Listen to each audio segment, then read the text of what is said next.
In step 30 of this Institute of Practical Learning course on self-awareness, we consider the vital quality control and decision-making processes that go on within your mind within 1 or 2 seconds.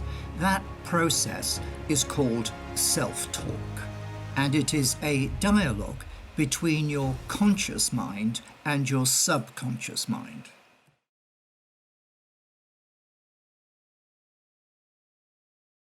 So, question number 4, in terms of this second level of questioning, after the inputs have been approved to at least come into this stage of evaluation, is have I, this is your subconscious asking a question, have I discussed this type of input with my subconscious or unconscious? Now, this is your conscious mind evaluating the input and deciding whether or not to consult your subconscious mind. And sometimes it can say, no need, already convinced. I don't need to discuss it, or maybe I have discussed it already, in which case it goes through and it goes off to this 4 eyes department. And remember, in this department, it's the final stage for action and learning. Okay, so have I discussed it with my subconscious? Now, when you're teaching someone or training someone, you can see the point at which that discussion between your conscious and your subconscious mind takes place. So here's your conscious mind, and here's your subconscious mind. I'll call it sub or unconscious, it doesn't really matter. It's the other part of your mind that's not your conscious mind. So I'll call it SC, subconscious. Now, as a person, if you're an intelligent person, you don't just act instantly on things. You're not spontaneous. You've got the common sense to consult your subconscious. And remember, your subconscious is very clever, and your conscious mind is quick and flexible. It's the very flexibility of your conscious mind that makes learning possible. And it's your unconscious mind which tends to inhibit and is much more careful. So it's very clever and careful. Now remember, that your mind is evaluating this input. So you want, really, you want it to be considered and evaluated properly. So your conscious mind, if it hasn't done it before and just passed it through, actually has a conversation inside your head with your subconscious mind. And this is called self-talk. So that conversation goes on. The conscious mind says, hey, dude, this looks pretty promising to me. Would you mind giving me your opinion on it? And normally, your subconscious mind will say, well, really? Do you really want to change?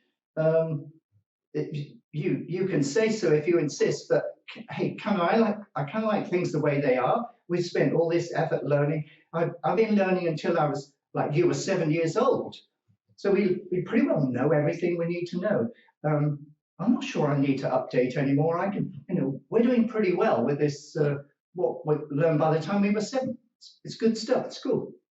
And your conscious mind says, do you know, I'm finding it hard. I can't get through interviews, people don't offer me jobs, or I'm in the office, people won't listen to me. Nobody likes me very much. I'm not respected. And so, I really would like you to consider giving me permission to carry on with this evaluation of the input and passing the information through to the 4 eyes department. How would you feel about that? Now, this self-talk goes on, and it typically takes between half a second up to 2 seconds. And it's while you might consider this as considering the input. Now, when I'm teaching, especially if it's face-to-face, I can't do it with you because I've no idea how your body is reacting. But when I'm teaching face-to-face, there's a real giveaway that this self-talk is happening. because a person's eyes move. If this is their face and this is their eyes, they're normally looking at you like this, hopefully with a smile. But when this self-talk takes place, what the mind does is it shuts down input for a very brief period of time, let's say from half a second up to a maximum generally of 2 seconds. And it inhibits new input while your mind gets on with this self-talk. And what happens is the pupils of your eyes go up to here. Instead of being in the middle, I'll do it with my eyes. I don't know if you can see it with the camera's going. So imagine I was going into self-talk, it'd be like this. Okay, so I thought about it. I considered it in my mind. So when I'm teaching, I can see if a person's listening to me, and I can see if they're considering learning. Because if their eyes don't move, there's a good chance that what I'm saying isn't getting through to them. Now, it's not a hard and fast rule, but you try it. You try watching people, not necessarily when you're trying to teach them, but if you're watching someone else learn, you've got to be super sensitive to this, but it's there, it's in your mind. The skill to be able to see people's faces and analyze their mood is in you. You did get all that stuff by the time you were about 2 years old. And again, there's YouTube type stuff on facial recognition and identifying moods and feelings and stuff like that. So by expressions, we can read other people's feelings, how they're feeling about something. You know, I could go like this. You know, I'd be frowning and I'm angry, or, you know, I'm insanely happy about it, whatever. But so when self-talk's happening, you get this pause here. So off it goes to your subconscious. Your subconscious then, so it's gone off to your subconscious. Your subconscious either says, I'm not happy about this, I think you should reject it. This is not the time or the place to actually learn. And so it sends back a signal that says no, or it sends back a different signal that actually says, okay, SC approved. It gives it a tag. So it's SC approved, which is great. So it will go on through as SC approved, subconscious approved. And what that basically means is your subconscious has given you permission to learn. You won't necessarily learn, because the final decision about whether you learn or not is made in here, in the 4 eyes department. And I'll be coming on to that very, very soon now. But if the subconscious says no, then I'm afraid the input, and this is pretty well nearly all input about something new and to do with learning and to do with behavior, is your subconscious, because it likes to be careful, it basically says no. It's unless you are very purposeful and very enthusiastic, unless your conscious mind strongly wants you to learn, your subconscious will reject it. And the data will be lost, and it's worse than that. The data is not just lost. So it comes into this other waste bin here, which is not SC approved. And this is called the fail stack. So remember, these are failures due to question number 2 or question number 3 or whatever. It failed because it didn't fit your purpose. If you're purposeless, of course it's going to fail. It failed because it was too much detail. It failed because it hasn't been approved by your subconscious. And what happens here, I'm going to flip it up to here, is if you get these 3 strikes and you're out, basically, with this input, it comes up here and there's an instruction to your mind, delete all past 5 minutes on this topic. And that's what it does. Your mind says 3 strikes and you're out, and it actually goes back over your memory and your mind, and it wipes everything that potentially may have got through in the last 5 minutes. And remember, this stuff happens every fraction of a second, 10 times a second, let's say, this process. So that means it's going to go back over 5 minutes. it's going to go back over hundreds of things and just delete them all.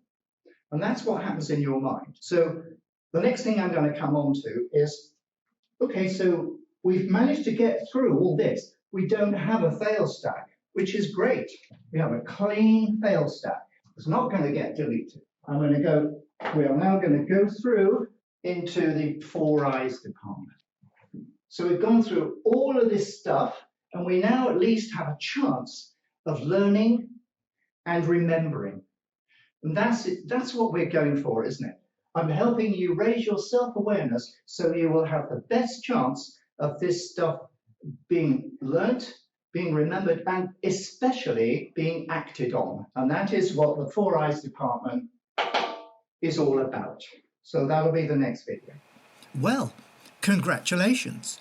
You've made it through the complex maze of questions and concepts and have an appreciation of the barriers to learning that hold back all but the very few. Your reward can be thought of as a mental permit to go into the 4 eyes department or 4 intelligences department. With their help, you can develop a kind of superpower that will enable you to lead the kind of life that you really want. They are seldom visited after people achieve the age of 7, but they are there waiting for you. Think of them as something additional to your conscious and your subconscious minds, because that department is your inner friend. And once you understand what they do and how they can help you, basically the world is your oyster and you can do pretty well anything you like within the boundaries of rational possibilities. What you can be sure of is from this point on, you will be making far smarter decisions about what to do with your time, your energy, your life force, and what to spend your time on watching, reading, doing, and especially enjoying. So party on, let's move forward in step 31 to joining the folks in the 4 eyes department, and they're going to explain to you how they can help you. Good luck.